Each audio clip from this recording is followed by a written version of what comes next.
Haid bukan sekedar siklus bulanan. Ia adalah bagian dari fitrah sekaligus pintu ilmu dalam Islam. Banyak perempuan masih bertanya, bolehkah puasa? Bolehkah menyentuh mushaf? Apa saja yang dilarang saat haid? Dalam kondisi haid, wanita dilarang sholat, puasa, tawaf, dan bersentuhan dengan Al-Quran. Namun, bukan berarti ia jauh dari ibadah. Zikir, doa, dan ilmu tetap terbuka luas.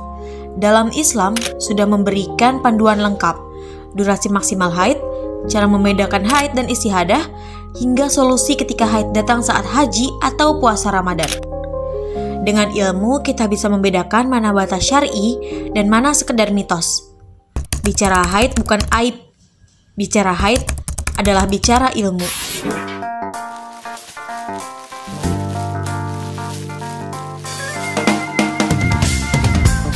Assalamualaikum warahmatullahi wabarakatuh. Halo sahabat MUI TV, kembali lagi bersama saya Fafa dalam program podcast MUI TV. Di episode sebelumnya kita sudah membahas yaitu apa itu fikih wanita dan seberapa penting sih fikih wanita itu. Nah, di episode kali ini kita akan membahas tema yang cukup relatable banget untuk terutama kaum muslimah, yaitu apa? Yaitu bicara haid, bicara ilmu. Nah, kenapa sih haid itu penting banget untuk dipelajari? Karena ternyata haid itu bukan soal untuk masalah biologis aja, tapi juga sangat berpengaruh ke ibadah kita sehari-hari. Nah, sebelum itu kita sapa dulu dengan Ustazah Nur Fadlia. Assalamualaikum Ustazah. Waalaikumsalam warahmatullahi wabarakatuh. Bagaimana kabarnya Ustazah? Sehat? Alhamdulillah sehat walafiat. Alhamdulillah sehat ya. Selalu. Nah, begitu juga ya. Alhamdulillah aku juga. Alhamdulillah iya. sehat. Berarti udah siap ya Ustazah untuk kita berdiskusi nih. Insya Allah. Insya Allah. Siap. Nah, sahabat MUI TV Kota Bekasi, yuk kita kulik bersama dengan Ustazah Nur Fadlia. Tapi jangan lupa tetap stay tune karena kita akan membacakan komentar-komentar sahabat MUI TV dari Instagram @MUITV Kota Bekasi. Nah, pertama kita bahas dulu apa itu haid. Haid adalah darah alami yang keluar dari rahim wanita pada waktu-waktu tertentu tanpa sebab penyakit atau luka. Nah, langsung kita tanyakan kepada Ustazah Nur Fadliah. Ya. Pertanyaan pertama Ustazah, apa saja sih syarat-syarat darah yang disebut haid? Lalu misalnya ciri-ciri darah haid itu sendiri seperti apa? Iya. Baik, sahabat MUI TV ya, yang berbahagia, senang sekali bertemu kembali dan saat ini bicara tentang haid. Haid itu kita sudah tahu, Nabi pernah mengatakan itu suatu kesempurnaan bagi putri Adam. Jadi putri Adam itu kita ya. Jadi kalau datang haid ya itu memang keistimewaan buat kita, bukan keburukan gitu ya. Apa cirinya darah haid? Mungkin perempuan sudah merasakan ya, sudah melihat barangkali ya, bahwa haid itu darahnya biasanya yang merahnya agak kehitaman ya seperti itu, atau tidak merah darah bersih ya. Kalau bersih itu kemungkinan besar itu adalah bukan haid. Tapi ya. bisa jadi penyakit. Iya, itu penyakit, mungkin ada yang luka terus darahnya turun ya dengan lancarnya. Tapi kalau haid kita merasakan ada saat-saatnya keluar nanti berhenti lagi. Tapi kalau kita lihat itu darahnya agak kehitam-hitaman, itu ciri-ciri darah haid seperti itu. Nah, berarti kalau untuk yang warnanya bening gitu, iya. apa? Nah, kalau yang warnanya bening keluar dari alat vital perempuan, itu namanya biasanya ada madhi. Madhi itu keluar, itu bukan darah namanya, tapi memang cairan berwarna putih yang keluar akibat kita kelelahan. Lelah itu bisa dua, bisa lelah rohani, bisa lelah jasmani. Kalau lelah rohani kan stres ya. Iya. Ada orang yang stres terus keluar itu warna putih. Tapi itu bukan haid, itu hanya untuk dicuci aja. Kalau mau sholat cuci saja. Gitu. Begitu pula lelah jasmani. Ada orang yang kerja terlalu berat, tahu-tahu pas ke kamar mandi, kok sudah basah gitu ya, basah tapi nggak ada warna merah. Nah, itu namanya madhi atau madhi ya. Ya, kalau sahabat-sahabat mungkin yang zaman sekarang yang Gen Z nyebutnya ngeflag gitu ya Ngeflag Ustazah. ya. Tapi kalau ngeflag warna merah ya ngeflag merah ya. Iya, ngeflag merah. Tapi kalau ngeflagnya putih itu memang ini aja kecapean akibat aja. kelelahan. Iya. Ya itu lelah jasmani, lelah rohani ya. Berarti kalau itu Ustazah maafin kita masih biar kulik Iya. lagi biar jelas. Iya. Kalau flag putih itu harus mandi hadas lagi nggak Ustazah? Tidak ya, Tidak, kalau jadi cukup itu dibersihin. cukup dibersihkan saja. Itu kotoran. Oh, kotoran Ya, itu aja. kotor aja, judulnya kotor. Seperti kita kencing jadinya.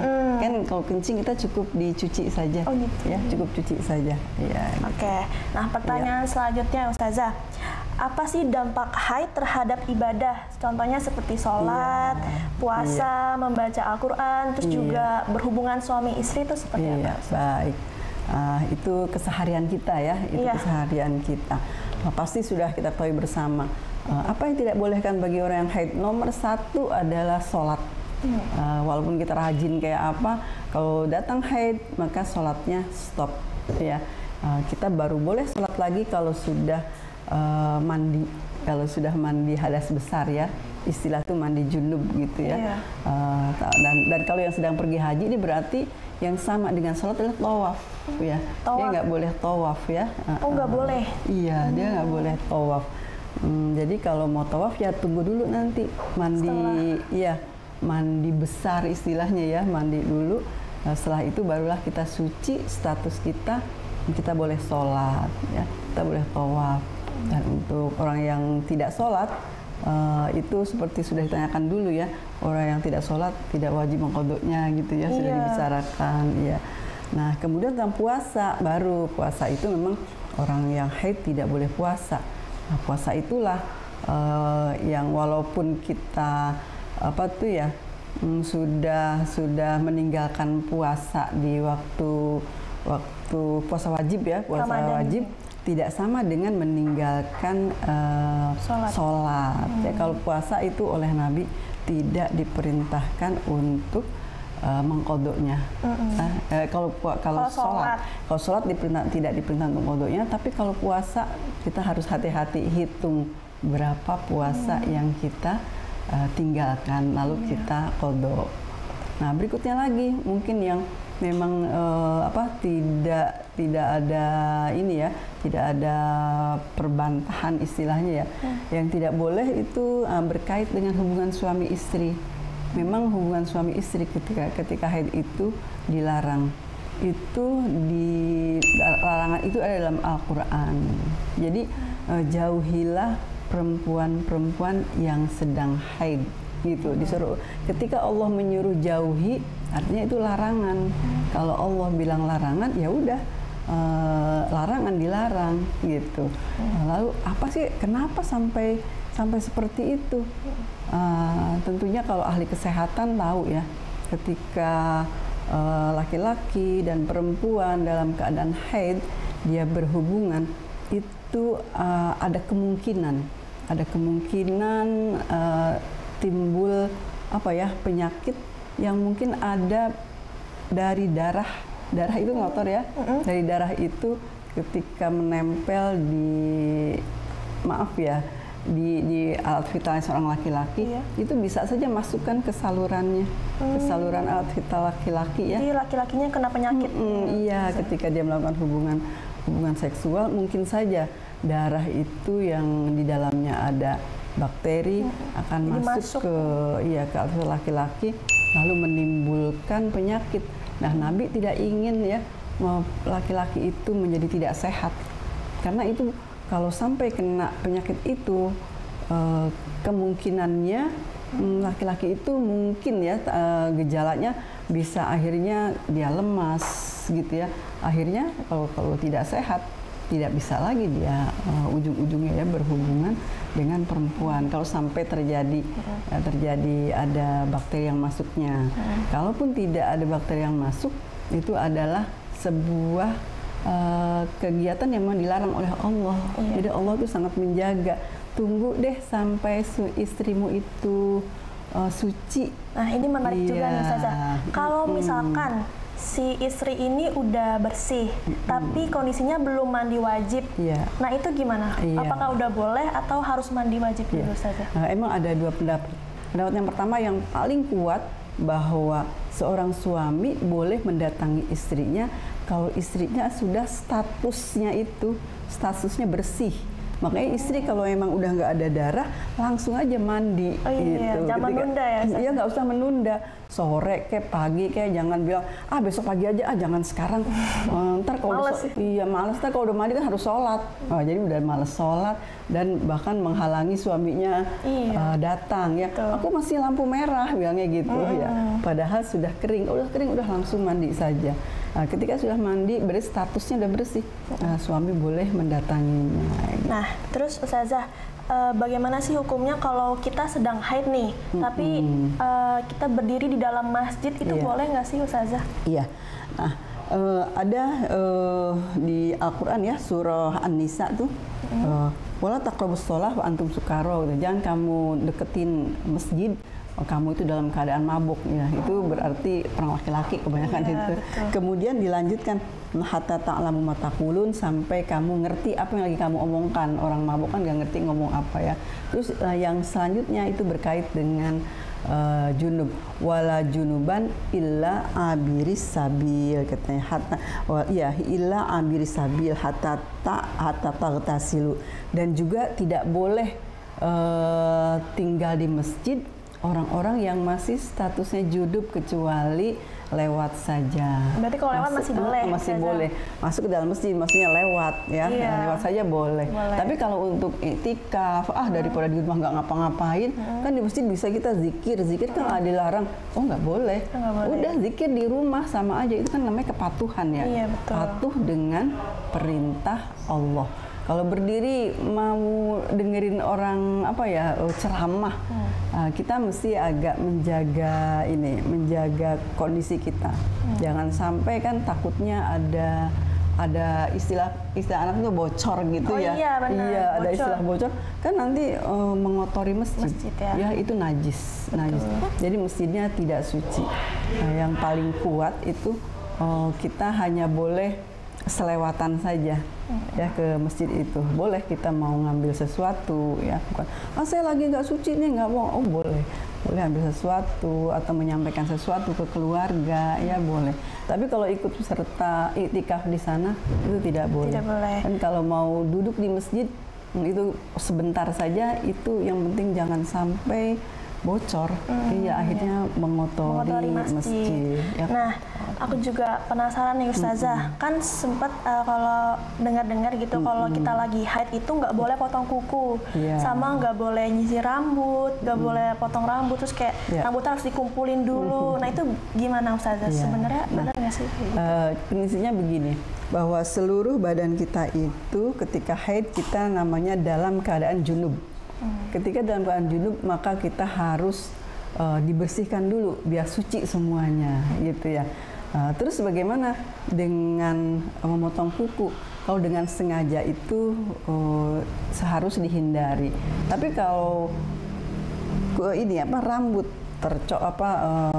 copot istilahnya rontok ya, itu enggak menjadi sebuah keharaman.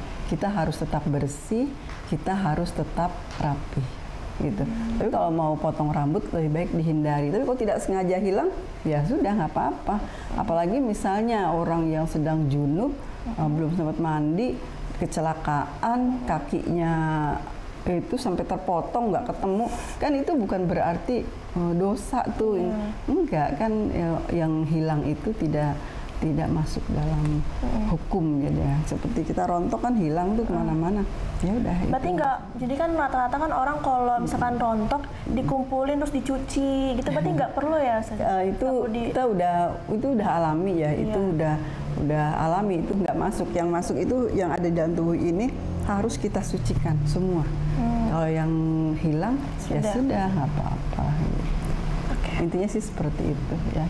Intinya kita sucikan semuanya yang ada di badan kita. Nah, sahabat MiTV, sayang sekali ya untuk pertanyaan-pertanyaan tadi kita sudah dicukupkan. Sekarang kita akan membahas ke segmen yaitu membaca pertanyaan-pertanyaan sahabat MUI TV yang ada di kolom komentar postingan MUI TV. Nah, yang pertama, Ustazah, ini dari Instagram. Ada yang bertanya @PTRMAAN Putriman gitu. Pertanyaan yang pertama, apakah haid mempengaruhi saat akad nikah, Ustazah? Ya, baik. Terima kasih. Nah, orang yang sedang haid itu nikahnya tidak terpengaruh, jadi sah, gitu ya. Nikahnya sah. Tapi yang mempengaruhinya adalah setelah menikah, tentunya tidak boleh langsung melakukan hubungan seksual sebagai malam pertama gitu. Itu ya, pengaruhnya itu ya. Jadi kasih tahu suaminya, calonnya, aku sedang mens. Nah, berarti dia ketika habis nikah, dia tidak boleh langsung berhubungan seksual dengan istrinya, walaupun istrinya itu katanya dia halal. Nah, tapi halalnya itu halal hanya untuk bagian atas gitu.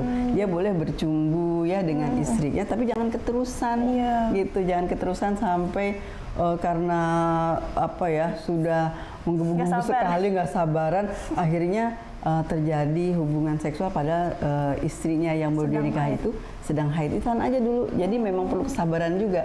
Makanya fikih wanita itu bukan cuma wanita yang harus tahu, laki-laki juga harus tahu. Iya, harus paham. Ketika nikahnya mesah. Cuma nah itu mau malam pertamanya ntar tunggu dulu, mungkin 4 hari lagi. Iya, sabar ya. Iya, sabar. Sementara ini ya udah seperti kemarin kan, bisa jalan-jalan kemana, bisa ngobrol-ngobrol dengan bebas kan, kayak gitu, bisa cerita-cerita di dalam kamar, nggak ada yang ngetok-ngetok keluar nggak begitu, biarin aja. Iya. Jadi tapi bebas. Nikahnya halal boleh, tapi untuk berhubungannya yang jangan berhubungannya harus ditunda. Mungkin berkait juga dengan cerai ya, dengan talak ya. Talak itu baru tuh suami juga harus tahu bahwa kalau istrinya sedang haid jangan talak dulu. Oh, nggak boleh. Tunggu, soalnya nanti kan kalau orang cerai ada iddahnya. Iddah itu sampai 3 kali haid. Kalau dia sedang haid, nah haid yang mana nih yang diukur? Oh, bingung. Iya, jadi rancu. Kadang bisa juga orang haid terakhir itu sudah menyimpan janin awal gitu. Karena seperti itu. Itu kan harus dipastikan. Kalau sudah pasti si suami yang mau menceraikan itu, kalau sampai dia bercerai, dia harus tahu bahwa istrinya itu sudah ada janin dia. Kan banyak yang terjadi sekarang, itu bukan anakku katanya gitu. Padahal benar-benar istrinya itu orang yang suci, yang berhubungan cuma sama suaminya aja. Tapi suaminya tidak tahu bahwa setelah haid janinnya itu udah mulai hidup gitu. Atau suaminya setelah haid masih sempat bersenggama ya, masih suami istri, terus terjadi pertengkaran sampai bercerai, dia ini lupa tuh bahwa istrinya itu sudah berhubungan sama dia. Ketika terjadi hamil, itu bukan anakku katanya, karena dalam waktu sekian bulan masa udah gede katanya. Oh, Masya Allah. Jadi fikih perempuan itu harus diketahui juga oleh para laki-laki, jangan sampai merugikan perempuan. Nah, pertanyaan selanjutnya Ustazah dari Liga RMDHNI _ Liga Ramdhani _ Pertanyaannya, apa yang harus dilakukan wanita jika haid saat tiba di Mekah untuk haji dan umroh? Perempuan yang haid ketika haji dan umroh, ketika baru sampai ya, tentunya sampai kita mau umroh kah, mau haji kah, tadi kan pasti umroh dulu. Nah, ketika dia datang haid, ya dia tidak ikut umroh, udah dia ikut jalan aja. Ya kan, kita kalau dari Madinah misalnya umroh, pas sampai Bir Ali semua niat Bismillahi Allahumma umroh gitu. Teman-temannya suku semua berniat Bismillahi Allahumma umroh, pakai baju putih atau baju hitam kalau perempuan ya. Kalau laki-laki kan terus pakai ihram saja ya. Udah terus perempuan dan laki-laki pergi umroh. Nah, ini perempuan yang haid nggak bisa ikut umroh gitu. Karena umroh itu yang dikerjakannya nanti sampai di Masjidil Haram itu langsung tawaf 7 kali. Tawaf itu kan haram. Iya, nggak boleh. Terusnya setelah tawaf langsung sa'i. Ya, habis sa'i selesai digunting rambutnya, itu tandanya udah selesai umrohnya. Nah, buat perempuan yang pergi haji, nah itu tunda dulu. Ntar kapan? Ya sampai dia sudah selesai haidnya, terus mandi, bilang ke pembimbing, Pak, saya sudah selesai haidnya. Ayo diantar biasanya, diantar ke daerah perbatasan, terus untuk berniat umroh. Pokoknya ada dekat ya dari Mekah itu ke masjid yang Masjid Siti Aisyah gitu. Karena pernah terjadi di zaman dulu juga Siti Aisyah begitu. Kenapa sedih? Siti Aisyah, orang-orang pada ini melakukan haji ya, melakukan umroh, melakukan haji. Dia masih haid, terus nangis dia. Nangis, kata Nabi, kenapa kamu nangis? Orang-orang udah ini Rasulullah gitu, udah pada umroh, aku belum juga. Nah, itu memang keistimewaannya Putri Adam gitu ya. Tunggu aja, pas udah tunggu, terus Siti Aisyah dibawa ke perbatasan, mungkin kira-kira 4 km gitu, ke sebuah masjid. Dari masjid itulah dia berniat Bismillahirrahmanirrahim umroh. Maka masjidnya disebutnya Masjid Siti Aisyah gitu. Jadi sempat nangis juga Siti Aisyah. Ya keluarga kita juga yang pergi ke sana, aduh aku belum juga umroh, katanya sedih banget ngelihat yang lain udah pada tawaf, kita cuma ngeliatin aja dari jauh gitu. Ya memang itu takdir ya dari Allah. Jadi intinya nggak bisa dia. Harus tunda dulu sampai haidnya selesai, mandi janabah, baru dia boleh ikut umroh. Nah, sahabat MUI TV, nggak kerasa ya kita udah sampai di ujung episode. Dari obrolan kita pada hari ini, kita bisa simpulkan bahwa memahami tentang haid itu penting banget buat memastikan ibadah kita sah atau tidak. Dan apakah diterima oleh Allah Subhanahu wa Ta'ala juga, itu menentukan sekali ya Ustazah. Iya. Mungkin dari Ustazah mungkin ada kesimpulannya, bagaimana Ustazah? Iya, intinya buat perempuan bahwa haid itu adalah kepatuhan kepada Allah kalau kita meninggalkan sholat. Ya, kita kerjakan malah melawan Allah. Ya, orang yang haid tidak puasa itu kepatuhan kepada Allah. Ketika kita lakukan puasa itu malah jadinya melawan. Oleh karena itu tidak boleh bersedih karena memang itulah kesucian seorang perempuan. Tapi ya itu orang perempuan harus belajar. Ya, nanti ketika dia haid, terusnya berarti saya harus mandi. Gimana cara mandinya? Gitu. Nabi ngasih tahu mandinya orang yang haid itu, pertama Nabi sih cuci tangan dulu, terus kegiatannya seperti mau wudhu dulu ya, semua udah wudhu semuanya, baru siram kanan, siram kiri. Artinya Nabi itu sangat memperhatikan jangan sampai orang kedinginan gara-gara langsung mandi gitu ya. Jadi kalau Nabi itu cara mandi janabahnya, makanya harus kita pelajari. Oh, Nabi itu cuci tangan dulu, habis cuci tangan terusnya bersih-bersih, cebok dulu ya. Setelah itu baru kegiatan seperti wudhu ya. Ini kepalanya dibasahinnya sampai begini, sampai nggak ada kekagetan untuk disiram sampai seperti itu. Kaget gitu. Kaget. Ya, jadi itulah. Ya, kalau ada ilmunya, insya Allah kita jangan sampai menunda-nunda mandi janabah, ya, mandi haid dengan alasan ntar kalau udah mandi kan ini harus sholat. Memang harus segera sholat, gitu. Nah, sahabat MUI TV Kota Bekasi, jangan lupa haid itu bukan sesuatu hal yang membuat kita merasa rendah, tapi justru dengan memahami ilmunya membuat kita lebih dekat dengan Allah. Nah, terima kasih banyak buat sahabat MUI TV Kota Bekasi yang sudah menonton episode kita kali ini. Kalau teman-teman ada masukan untuk judul atau tema, boleh langsung kirim ke DM atau komen di postingan MUI TV Kota Bekasi. Sampai jumpa di episode selanjutnya. Wassalamualaikum warahmatullahi wabarakatuh. Waalaikumsalam warahmatullahi wabarakatuh.